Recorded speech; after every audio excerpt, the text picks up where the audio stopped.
வணக்கம். சுடர் மீடியா தமிழ் சேனலுக்கு வரவேற்கிறோம்.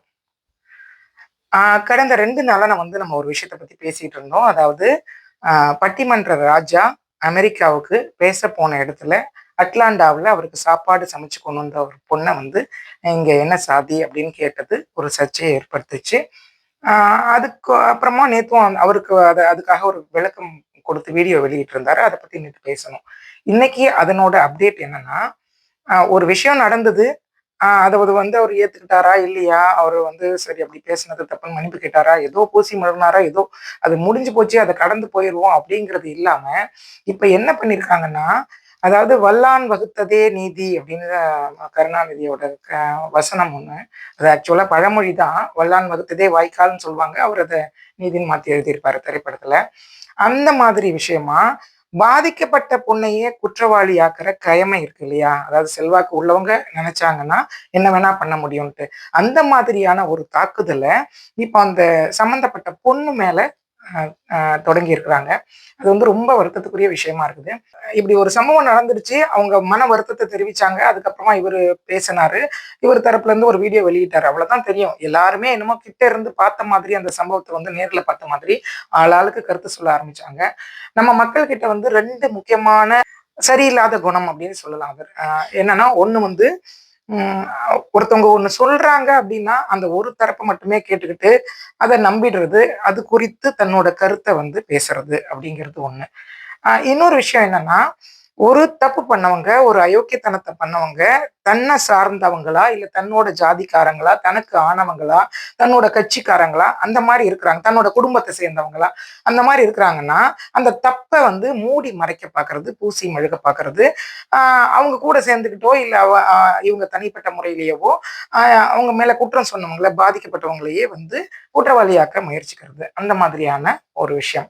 இந்த 2மே முழுக்க முழுக்க தப்பானது அப்படின்னு நான் சொல்லி தெரிய தேவையில்ல. இந்த விஷயத்த பொறுத்தவரைக்கும், நடக்காத ஒரு சம்பவத்த பதிவு பண்ண வேண்டிய அவசியம் அவங்களுக்கு இல்ல. இது ஒரு சர்வதேச அளவிலான ஒரு விஷயம். ரொம்ப புகழோட உச்சியில அந்த காலத்துலேருந்து இந்த காலம் வரைக்கும் ரொம்ப புகழ்பெற்ற ஒருத்தர பத்தின விஷயம். அவ்வளோ சுலபமா யாரும் ஒரு தப்பான தகவல சொல்லிட மாட்டாங்க. சொல்லவும் முடியாது. இல்லாத ஒரு விஷயத்த. அதுக்கப்புறமா ஆம் சம்மந்தப்பட்டவர் அதுக்கு உடனடியா விளக்கம் குடுத்துருக்கலாம். அவர் அப்படி பண்ணலன்னும்போது, உடனே பத்திரிக்கையாளர் சாவித்திரி கண்ணன் சொன்ன மாரி அரைச்சு சீற்றம் கொண்டு, "அது எப்படி என்ன பத்தின ஒரு தப்பான கருத்த நீங்க பரப்பலாம்" அப்படின்னு கோவப்பட்டு பேசியிருக்கலாம். ஆ என்ன வேணா பண்ணியிருக்கலாம். ஆனா அதெல்லாம் அவர் பண்ணல. ஆ முடிஞ்ச வரைக்கும் ஒருத்தர் 2 பேர்ட்ட சொல்லி பார்த்து, அவங்கள வச்சு எழுதலாம்ன்னு பார்த்தாரு. அது முடியல.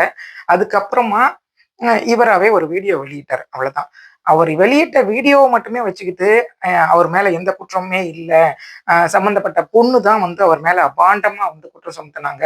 யாருக்காகவோ, எதுக்காகவோ அவரோட பேரையும், புகழையும் கெடுத்து, அவரோட அந்த அந்த புகழ் வாழ்க்கைக்கே ஒரு முடிவுரையை எழுதணும் அப்படிங்கிற ஒரு நோக்கத்துல, யாருக்காகவோ ஒரு ஏவலாளியா அந்த பொண்ணு செயல்பட்ட மாதிரியான ஒரு தோற்றத்த ஏற்படுத்துறாங்க. அ அதுதான் இன்னைக்கு பேசு பொருளா இருக்கு. எல்லாரும் பேசிட்டு இருந்த அதே நேரத்துல, அ அதாவது நேத்தே கிட்டத்தட்ட அந்த பொண்ணோட அண்ணன் இன்னொரு பதிவு எழுதியிருக்கிறாரு. என்னன்னா, அதாவது அ என் தங்கச்சிய பத்தி நான் எழுதின விஷயத்த ராஜா மீதான அவதூறு அப்படின்னு யாரும் சொன்னா, என்னால அத ஏத்துக்க முடியாது. என்னோட தங்கச்சியோட நலன் பொருட்டு நான் இந்த விஷயத்த கடந்து போறதுக்கு தான் விரும்புறேன் அப்படின்னு தான் ஆரம்பிச்சிருக்காரு. ஆனா, அதே சமயம் இப்படி யாராவது சொன்னாங்கன்னா, இது அவதூறுன்னு சொன்னாங்கன்னா, அத என்னால கடந்து போக முடியாது. நான் அவர் மேல அவதூறு பரப்ப வேண்டிய அவசியம் எனக்கு இல்ல.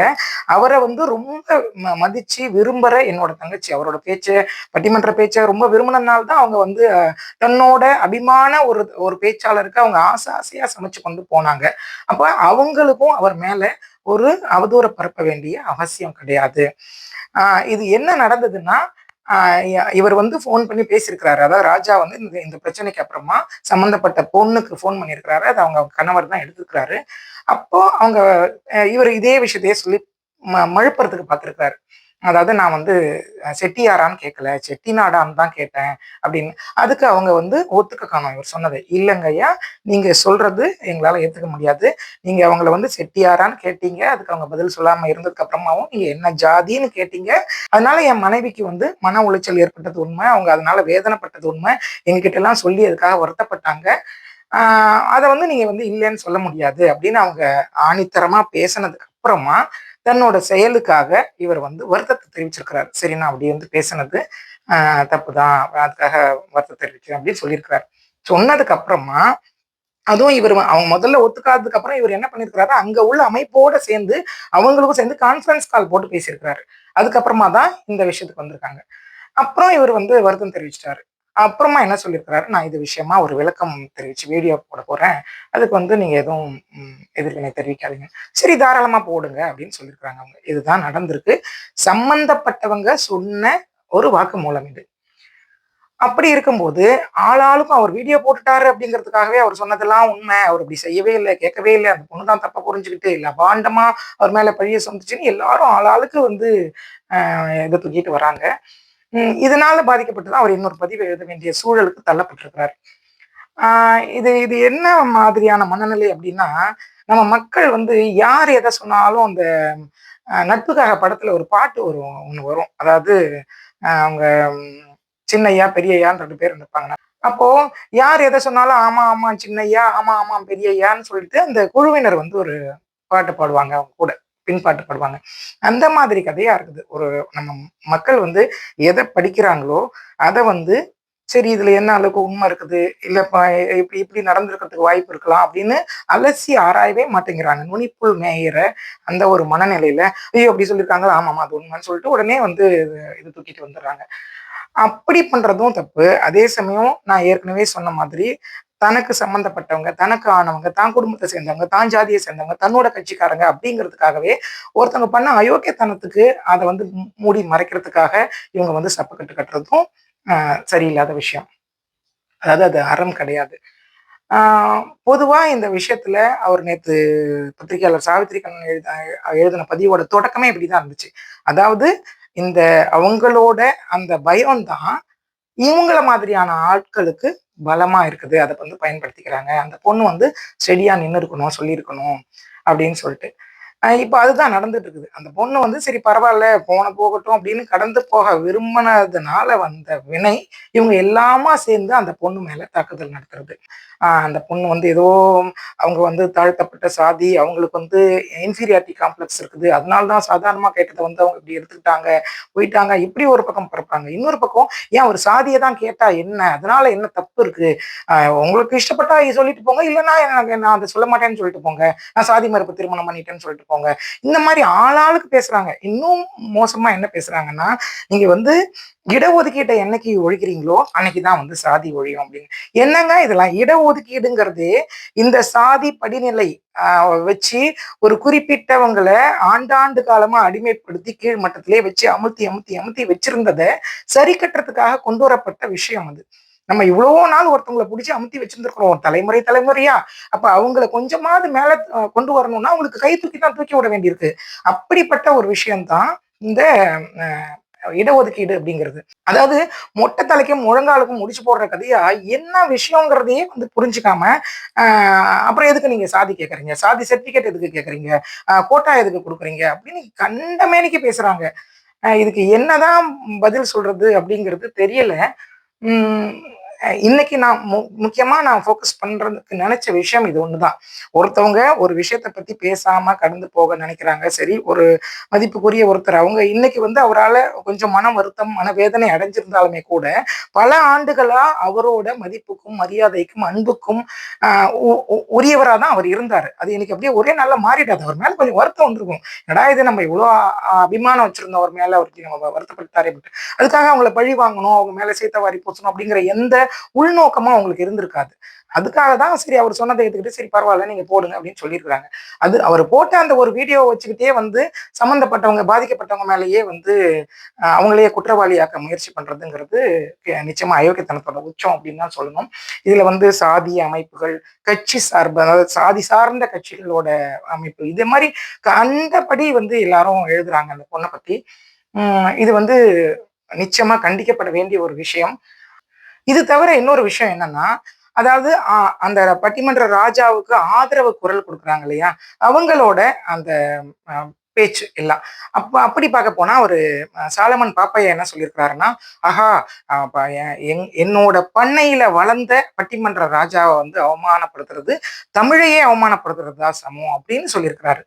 அப்போ அவர் அந்த பண்ணைன்னு குறிப்பிட்ட அந்த விஷயத்த வச்சே நெறைய பேர் வந்து, அது எப்படி அது பண்ணைன்னு அவர் சொல்லலாம்? அந்த பண்ணைன்னு அவர் சொன்னதுலேருந்தே அந்த பண்ணையார் மனநிலை அவங்களுக்கு வந்து போகல. அப்ப இவங்க இன்னும் அந்த சாதிய அந்த இதோட தான் இருக்கிறாங்க அப்படின்னு சொல்லி வேற நெறைய பதிவுகள் வருது. சாலமன் பாப்பையாவுக்கும் எதிரா நெறைய பதிவுகள இன்னைக்கு பார்க்க முடிஞ்சது. ஆ நீங்க வந்து ஒரு விஷயத்த ஒண்ணு ஒத்துக்கங்க. உங்களுக்கு பெருந்தன்மையா நீங்க பண்ணது தப்புன்னு சொல்லி உணர்ந்து ஒத்துக்க பாருங்க. அதுக்காக மன்னிப்பு கேளுங்க முடிஞ்சா. அப்படி இல்லையா, சரி நீங்க பூசி முழுங்கினதோட கடந்து போயிருங்க. ஆனா, இந்த மாதிரி வந்து இவங்க இவங்க அதாவது உள்நோக்கத்தோட அவதூறு பரப்புறாங்கன்னு யார் சொல்றாங்களோ, அவங்க தரப்புல இருந்து தான் இப்போ வந்து நெறைய பேர தூண்டி விட்டு, அவரு எனக்கு 10 வருஷமா தெரியும், 20 வருஷமா தெரியும். அவர் அப்படிப்பட்டவர் இல்ல, இப்படிப்பட்டவர் இல்ல, நான் ஆளாளுக்கு எழுத வைக்கிறாங்க. நான் ஒரே ஒரு விஷயம் சொல்லுவேன். இவ்வளவு பேசுறேன்னா எங்க வீட்ல எங்க அப்பா வந்து சாதி பார்த்தது கிடையாது எப்பவுமே. அவர் எல்லாரையும் சமமா நடத்தினவரு. ஆனா எங்க அம்மா படிக்காதவங்க. பள்ளிக்கூடத்து நிழல்ல கூட ஒதுங்காதவங்க. அவங்க அவ்ளோ சாதி பார்ப்பாங்கன்னு எனக்கு தெரியவே தெரியாது. நான் பள்ளிக்கூடம் படிக்கிறப்ப என் கூட படிக்கிற பிள்ளைங்களெல்லாம் கூட்டிட்டு வருவேன். ஏதோ ஏதாவது குடுத்து உபசரிப்பாங்க. டீ, காஃபி அதெல்லாம் அப்பலாம் ஒண்ணும் தெரியல. ஆனா எனக்கு கல்யாணம் ஆகி 2 குழந்தைங்க பொறந்து, அதுக்கப்புறம் என் குழந்தைங்கள பார்த்துக்கிறதுக்காக நான் வீட்ல ஆள் வைக்கும்போது தான், அந்த பிரச்சனை வந்து விஸ்வரூபம் எடுத்தத என்னாலயே பார்க்க முடியும். எனக்கு அதிர்ச்சி தாங்கல. எங்க அம்மா வந்து நானு அவங்க வந்தவங்களுக்கு உபசரிச்சு சாப்பாடு போட்டுட்டு இருந்தாங்க. பேசிக்கிட்டு இருக்கும்போது, "நீங்க யாரு? எந்த ஊருன்னு?" கேட்கும்போது, "உங்க ஊர்லயே எங்களுக்கு சொந்தக்காரங்க இருக்கிறாங்க." அப்படின்னு சொல்லி அந்த அம்மா வந்தவங்க பேசுனாங்க. யாரு சொந்தக்காரங்கன்னும்போது, அவங்க சொன்ன ஒருத்தவங்க வந்து ஒரு தாழ்த்தப்பட்ட சாதிய பேர தெரிஞ்ச உடனே, அடுத்த சாப்பாட்ட போடல எங்க அம்மா அவங்களுக்கு. போயிட்டாங்க கிளம்பி. போய் படுத்துக்கிட்டாங்க. அது எப்படி நீ வந்து நீ அவங்க அப்படிப்பட்டவங்கள வீட்ல கொண்டு வந்து வைக்கலாம். அவங்க தொட்டா நான் தொடமாட்டேன். அவங்க சமைச்சா சாப்பிட மாட்டேன். அவங்க தொட்ட பாத்திரத்த நான் இந்த மாரி என்ன வந்து படாத பாடுபடுத்துனாங்க. இத சொல்றதுக்கு நான் எந்த வெட்கமும் படல. ஏன்னா தப்பு எங்க அம்மா பண்ணாலும் தப்பு தப்பு தான். அப்படின்னு சொல்றவன் நான். அவங்க அந்த காலத்து மனுஷி. சரி ரைட் அவங்கள எல்லாம் ஆனா கடைசி வரைக்கும் மாத்த முடியல. நான் வந்து அவங்கள சாகர அளவுல வந்து என்னால வச்சு பார்த்துக்கவே முடியல. ஏன்னா, ஆ எனக்கு 2வது குழந்தை பொறந்திருந்து நான் இருந்தப்போ, நான் எடுத்திருந்த பொண்ண இவங்க வந்தா எங்க ஓட விட்டுருவாங்களோ அப்படின்னு பயந்துகிட்டு நான் அவங்கள ஊர் கிளப்பி அனுப்பிச்சுட்டேன். அப்ப அவங்க பார்த்துக்கிறதுக்கு யாரும் இல்லாமலே அவங்க சீக்கிரமா செத்து போயிட்டாங்க. அந்த மாரி அவங்க சாகர வரைக்கும் திருந்தவே இல்ல. சரி பரவால்ல. அவங்க அந்த தலைமுறை மனுஷி, படிக்காதவங்க, பட்டிக்காடு.